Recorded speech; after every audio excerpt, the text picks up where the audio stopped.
Hello everyone, Rumpa অফিসিয়ালের নতুন আরও একটি ভিডিওতে তোমাদের সকলকে জানাই ওয়েলকাম।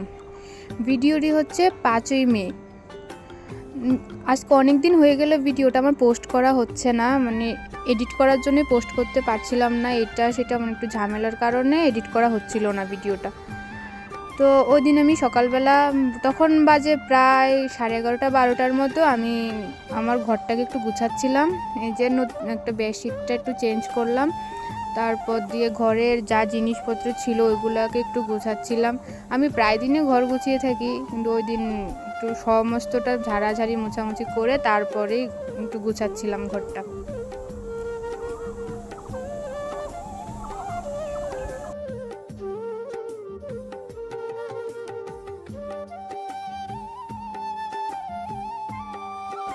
এখানে আমি আমার ঠাকুমাকে আমি সবসময় বনু বলে ডাকতাম।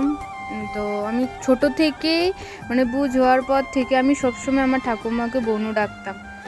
তো বনু নেই, আজকে প্রায় 1 বছর হতে চললো। তো বনু ছবিটাকেও আমি একটু মুছে এখানে সুন্দর করে রেখে দিচ্ছিলাম। এখন তো মানুষটা শুধু ছবির মধ্যে স্মৃতি হয়ে থেকে যাবে, কথাবার্তা সব কিছু আমাদের মনের মধ্যে সব চিরকালের জন্য এখন স্মৃতিটুকুই থেকে যাবে, মানুষটা তো আর কখনোই দেখা পাবো না। তারপরে যে আমার সাজার জিনিসগুলো এখানে অর্ধেক আছে, সমস্তগুলা বক্স বক্স করে আমি রেখে দিয়েছি।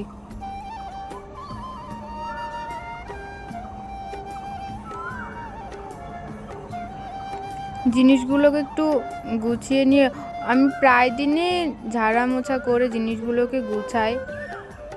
এগুলোর মধ্যে ঘরের মধ্যে জিনিস, তাও যে কীভাবে এত ধুলা পড়ে থাকে আমি তো বুঝতেই পারি না, কারণ চারিদিক থেকে বন্ধ, তারপরও এত ধুলা কোথার থেকে যে আসে, রোজ মুছি তাও এরকম। আর এখানে অনেকগুলো জিনিস বাজে, এগুলার আর কোনো দরকার নেই, এরকম জিনিসও ভর্তি হয়েছিল।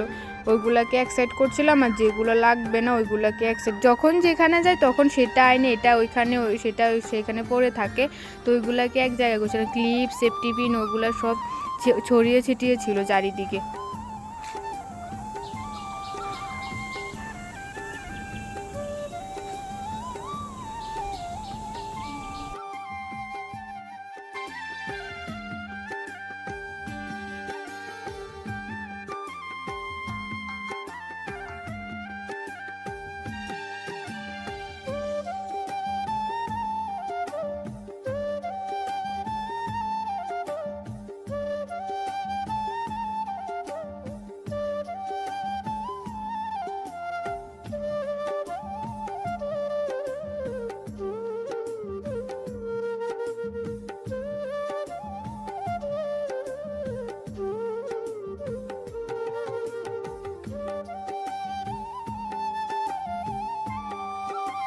এতক্ষণ ধরে তো যেগুলো জিনিস আমার সব সময় দরকার ওগুলা তো আমি বাইরে রাখি, ওগুলা গুছানোর পর তারপর এখানে হচ্ছে যেগুলো জিনিস আমি কোথাও যাওয়ার সময় ইউজ করি, যেমন গলার অনেক কানের টানের এগুলো যা ছিল ওগুলা সবগুলা অনেক জায়গায় গিয়েছি, যেখান থেকে নিয়েছি ওইটার ওইখানে রাখিনি, একটা বাইরে একটা বক্সের মধ্যে একটা এই প্যাকেট একটা ওই প্যাকেটে ছিল। এগুলো সবগুলো এক জায়গায় থাকলে তাহলে কোথাও যাওয়ার সময় খুঁজে পেতে সুবিধা হয়, তার জন্য সবগুলোকে আবার ঠিক করছিলাম।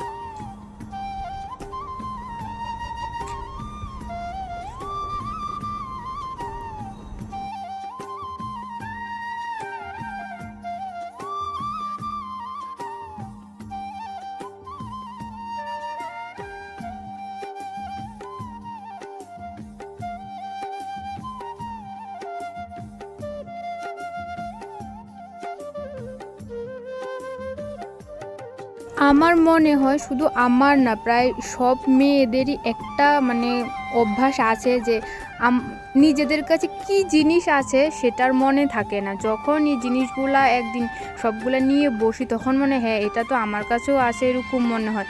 আর যখন মার্কেটে যায় তখন মনে এটা আমার কাছে নেই, ওইটাও নেই, কিছুই নেই আমার কোনো কিছুই নেই, যেমন ড্রেস তেমন সাজার জিনিস কোনো কিছুই মনে হয় কি কিছুই নেই। আর যখন গুছাতে বসি তখন গুছাতে গুছাতে শেষ আর হয় না। তারপর দেখো এখানে বিকেলবেলা আমাদের বাড়িতে এসেছে অতিথিরা। অতিথি বলতে আমার কাকিমণির মা, তারপর পিসি, কাকি, ওরা সবাই, আমার দিদা, দাদু, ওরা। তারপর ওরা এসে সন্ধ্যার সময় একটু ফ্রেশ ট্রেশ হয়ে এখানে কাজে লেগে পড়েছে, যে আসা মাত্রই কাজ শুরু। ওইখান থেকে ত্রিপুরা থেকে এসেছে, তো ত্রিপুরা থেকে আসার সময় ওইখানে যা যা পাওয়া যায়, পাট পাতা, খারকন্টোকা, তারপর ওইগুলা, এখানে এগুলা তো তত একটা পাওয়া যায় না। তারপর এখানে পিসিও এসেছে, সবাই মিলে বসে গল্প করছে, সাথে ওগুলা কাজও করছে। তো তোমরা এই ভিডিওটা দেখতে থাকো। আজকের এই ভিডিওটা আমি এখানেই শেষ করলাম। দেখা হবে নতুন কোনো ভিডিওর সাথে। সকলে ভালো থেকো। আর আমার ভিডিওগুলো যদি তোমাদের দেখতে ভালো লাগে, চ্যানেলটাকে সাবস্ক্রাইব করে আমার পাশে থেকো। বাই।